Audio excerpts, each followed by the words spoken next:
Two African activists have been named among the winners of the prestigious Right Livelihood Award, which is also known as the Alternative Nobel Prize. Eunice Brookman-Amisa from Ghana won the prize for her work as a human rights defender.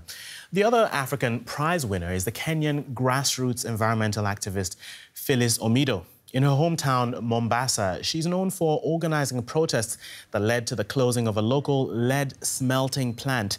The factory was located in the middle of a densely populated low-income area where it was causing widespread lead poisoning, killing hundreds of residents and harming numerous others. Many of the ones who died or fell sick were children. Phyllis Omido joins us now on the program from Kilifi in Kenya. Thanks for your time, Phyllis, and congratulations on being the recipient of this year's Right Livelihood Award. Now, how does it feel to be recognized in this way? Thank you so much for taking the time to talk to me.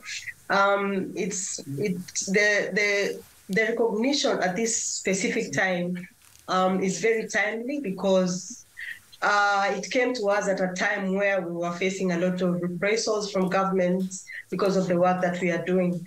And so this will go a long way in encouraging our communities that we have friendships and partners across the globe who are watching out for us and looking out for us, and that our cause is legitimate and justified.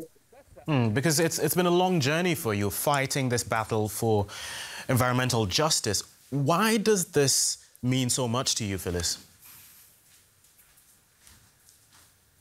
You know, fighting for environmental justice for me is about lives, the life of communities, their health, their right to life, their right to livelihoods.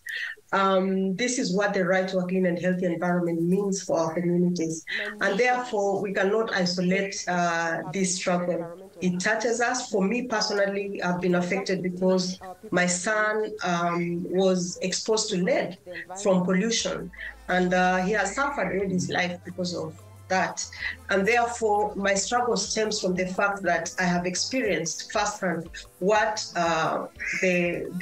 when your right to a clean and healthy is violated, what can happen to your health and to your life. This case that sparked off your work is facing setbacks, though. The people of the Owino Uhuru community for whom you lobbied were due compensation, but that has been overturned by the Court of Appeal. So is the struggle any different when you are up against this kind of grand institution?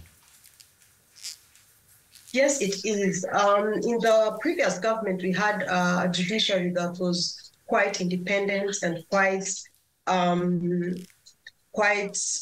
an activist judiciary of some kind, and therefore they were out to make the rulings that were impactful to the Kenyan public.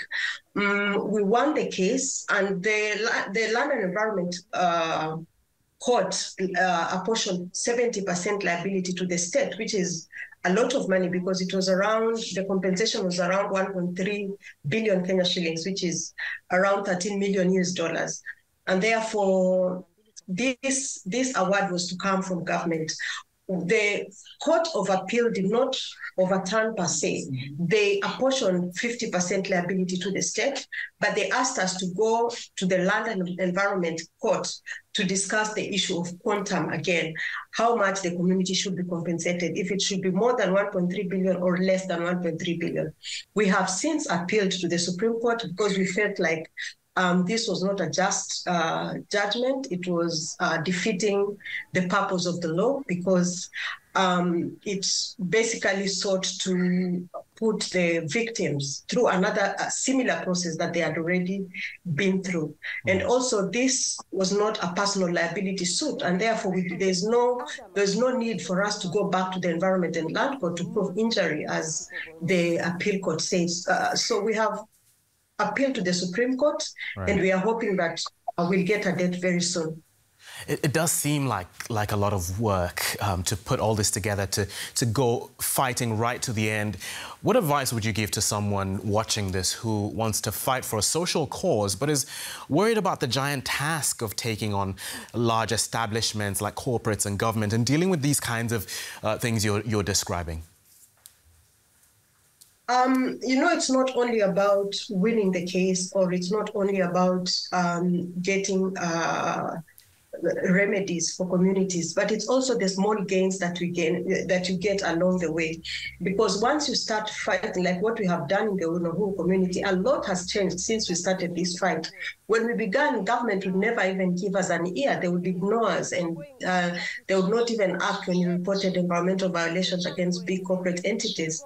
But since our case and the fact that our National Environmental Management Authority was given 40% liability, which was upheld by the Court of Appeal, this has changed a lot. They are more sensitive to issues when we raise them. They are more careful because they know they can be held liable. So do not fear, because it's not only about winning the big case, it's also the change that you create by bringing these cases to court and by doing advocacy on these cases. Remember, in our case, we did a lot of advocacy also with the Kenyan Parliament and Kenyan Senate, and both of them produced reports. They compelled the Ministry of Health to carry out studies, and these kind of studies have contributed a lot to policy in our country now, even in the health sector. And therefore, it's not. You should not shy away and think you might not win in the long run. It's a big battle. We are taking on the Kenyan government. It's really hard. It's very frustrating. But in the long run, you count the little blessings that you get along the way. All right. Phyllis Omido, recipient of the 2023 Right Livelihood Award. Many congratulations again, and all the best to you. Thank you so much.